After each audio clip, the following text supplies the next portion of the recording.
Hello everyone, कैसे हैं आप सब। स्वागत है फिर से आपका अपने YouTube channel the learners hub में। बैंकिंग एस्पिरेंट्स के लिए बहुत बड़ी खुशखबरी आ चुकी है। एसबीआई पीओ 2023 का नोटिफिकेशन आउट हो चुका है।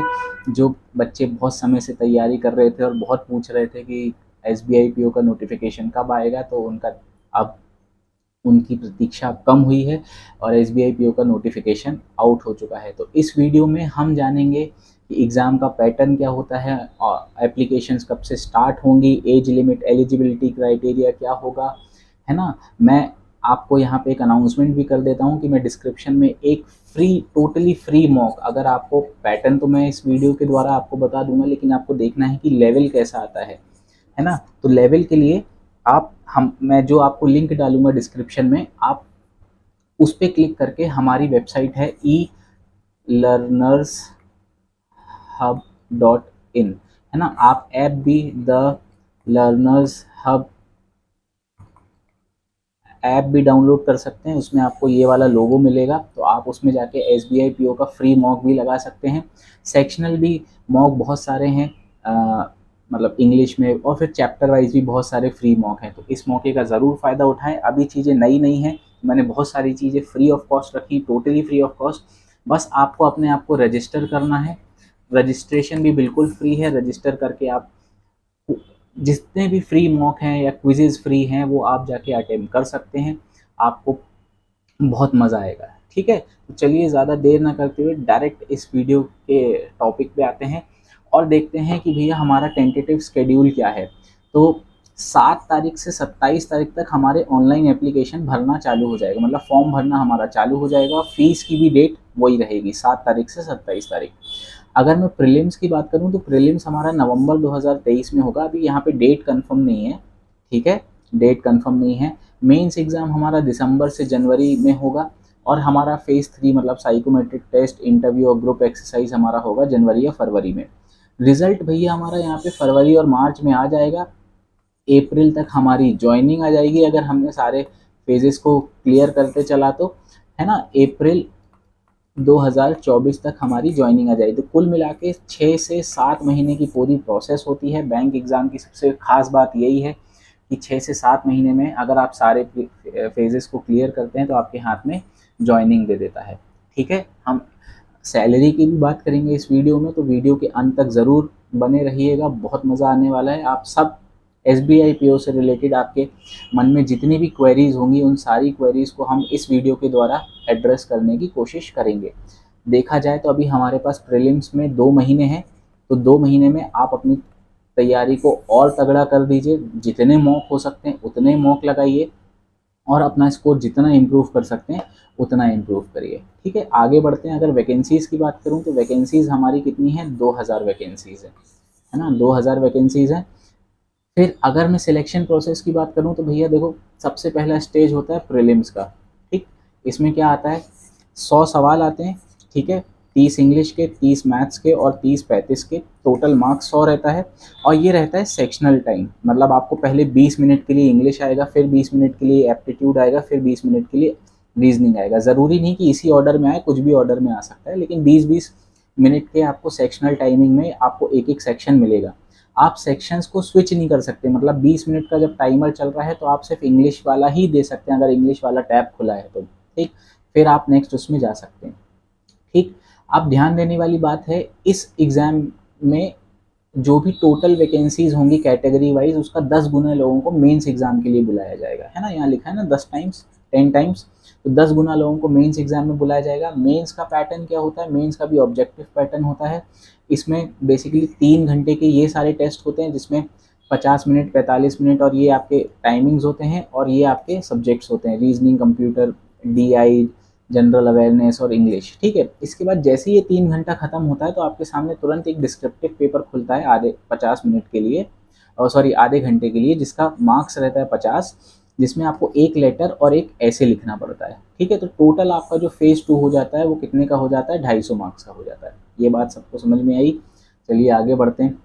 अब ये ध्यान देने वाली बात है कि पेनाल्टी हमेशा हमेशा कितनी रहेगी, 1/4 रहेगी ऑफ टोटल मार्क्स असाइंड, है ना। जैसे फॉर एग्जांपल अगर मैं प्रीलिम्स की बात करूं, प्रीलिम्स में 100 क्वेश्चन थे, 100 मार्क्स थे, मतलब एक क्वेश्चन था तो 1/4 मतलब 0.25 की नेगेटिव मार्किंग होगी, है ना। ऐसे मेंस में भी जो डिपेंड करेगा उस पर मतलब जो जैसे यहाँ पे 40 क्वेश्चन है, 50 मार्क्स हैं, तो हर एक क्वेश्चन का जो भी उसमें असाइन मार्क्स होगा उसका 1/4 कटेगा। यहाँ तक बात समझ में आई। सेक्शनल मार्क्स कहीं पे भी मेंटेन नहीं किए जाएंगे। हमको ये ध्यान देने वाली बात है कि सेक्शनल कट ऑफ कहीं पे भी नहीं आएगा, ठीक है। हमको ओवरऑल कट ऑफ बस निकालना है, ठीक। अब फेज 3 की बात, अब जो फेज 2 निकालेंगे उसमें जो टोटल वैकेंसीज होगी उसका 3 टाइम्स, ये लिखा है ना 3 टाइम्स, 3 टाइम्स हम कहाँ बुलाएंगे, फेज 3 में बुलाएंगे। फेज 3 में क्या क्या होगा, साइकोमेट्रिक टेस्ट, ग्रुप एक्सरसाइज और इंटरव्यू। ये ग्रुप एक्सरसाइज और इंटरव्यू क्या होगा, 20 और 30 मार्क्स का होगा, टोटल मार्क्स होगा कितना, 50, ठीक है। तो बेसिकली क्या होगा, ये जो फेज 2 है इसका 75% है ना, और जो फेज 3 है उसका 25%। इन दोनों को मिला के हमारी फाइनल लिस्ट बनेगी 100 में से, और उसमें से कट ऑफ जो होगा उसके हिसाब से हमारा सिलेक्शन होगा। ये देखो यहाँ लिखा है ना, फाइनल सिलेक्शन, मतलब हमें मेंस का 75% और इसका 25, और ये टोटल हमारा क्या बनेगा, 100 में से बनेगा, ठीक है। इसको नॉर्मलाइज करके हम बेसिकली 75 मार्क्स में लेके आएंगे और इसको हम 25 मार्क्स पे लेके आएंगे, तो हमारा फाइनल रिजल्ट जो आएगा वो 100 मार्क्स का आएगा, ठीक है। अब एलिजिबिलिटी क्राइटेरिया देख लेते हैं, क्या बोल रहा है एलिजिबिलिटी क्राइटेरिया, कि भैया हमारे पास ग्रेजुएशन होना चाहिए और किसी भी रिकॉग्नाइज यूनिवर्सिटी से होना चाहिए। अगर आप फाइनल सेमेस्टर में हैं या फाइनल ईयर में हैं तो आप 31/12 मतलब 31 दिसंबर 2023 के पहले पहले आप एक प्रूफ जो आपकी यूनिवर्सिटी या कुछ भी दे दे वो आप सबमिट कर सकते हैं कि भैया हमारा ग्रेजुएशन हो चुका है, ठीक है। एज लिमिट की बात करते हैं तो भैया मिनिमम एज है 21 साल, मैक्सिमम एज है 30 साल, ठीक है। और ये एज रिलैक्सेशन है कि भैया एससी कैटेगरी का है तो 5, ओबीसी का, तो आप इसमें से अपना रिलैक्सेशन के हिसाब से आप कर सकते हैं।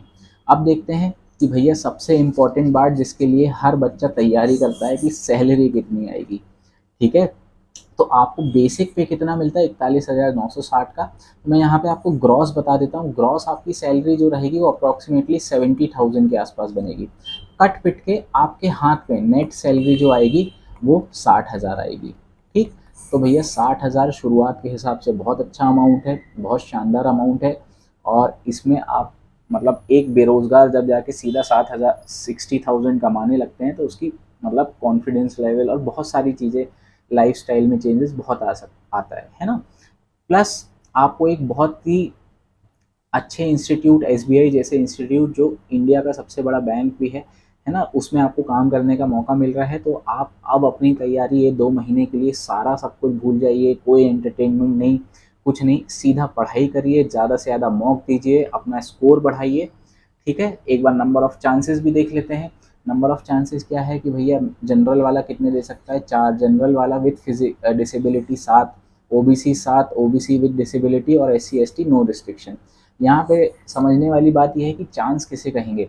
सपोज आप प्रीलिम्स क्वालिफाई करते हैं, that will be considered as a chance, है ना। अगर आप प्रीलिम्स क्वालिफाई ही नहीं कर पा रहे हैं तो that will not be considered as a chance, मतलब आप मेंस लिख रहे हैं मतलब वो एक चांस कंसिडर किया जाएगा, ठीक। यहाँ तक बात सबको समझ में आई। अब एक बार कट ऑफ देख लेते हैं भैया 2022 का क्या गया था। ये कट ऑफ गया था, जनरल की बात करूँ तो 59.5 गया था, एससी का इतना, एसटी का इतना, ओबीसी का 58.25 और ईडब्ल्यूएस का बराबर गया था। अगर मैं यहाँ पे मेंस की बात करूँ, ये मेंस का कट ऑफ है, मेंस का कट ऑफ है तो कितना गया, जनरल का आउट ऑफ 100 88 गया है ना। ईडब्ल्यूएस का भी देखो 84 गया है और ओबीसी का 80 के आसपास गया है, ये 73 और 66। तो बेसिकली अगर मैं बात करूं, अगर आप प्रीलिम्स का मॉक अटेम्प्ट कर रहे हो तो आपको अपना स्कोर 65 प्लस रखना है, 65 प्लस रखना है।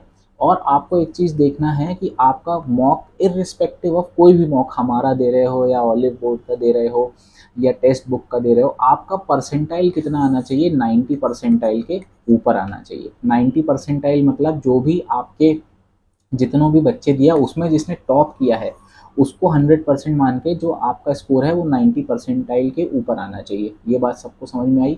अगर आपके 90 परसेंटाइल के नीचे आ रहे हैं तो थोड़ा सा आपकी सिलेक्शन में प्रॉब्लम हो सकती है, आपको अपना और इम्प्रूवमेंट की ज़रूरत है। अगर आपका 90% के ऊपर आ रहा है तो डेफिनेटली आप लिख के ले लो कि आपका सिलेक्शन होगा, ठीक है। अगर आपका सब कुछ सही रहा वहाँ पे मूड वगैरह और आप बिल्कुल एग्जाम फॉर्म में रहे तो, ठीक है। तो कैसी लगी आपको जानकारी, वीडियो को यहीं पे अंत करते हैं। इस वीडियो को ज़्यादा से ज़्यादा लाइक, शेयर और सब्सक्राइब, मतलब हमारे चैनल को सब्सक्राइब करें और इस वीडियो को ज़्यादा से ज़्यादा शेयर करें। जो भी SBI PO एस्पिरेंट्स हैं उन तक ये पहुँचाएँ, जिससे उनकी जितनी भी क्वेरी वगैरह हो वो मतलब उनकी क्वेरी, हमने पूरी कोशिश करी कि हम सारी एक बच्चे के अंदर जो भी क्वेरी आ सकती थी उसको एड्रेस कर सकें और उसका आंसर आपको बता सकें। तो यहाँ से मैं अलविदा लेता हूँ। जय हिंद, जय भारत।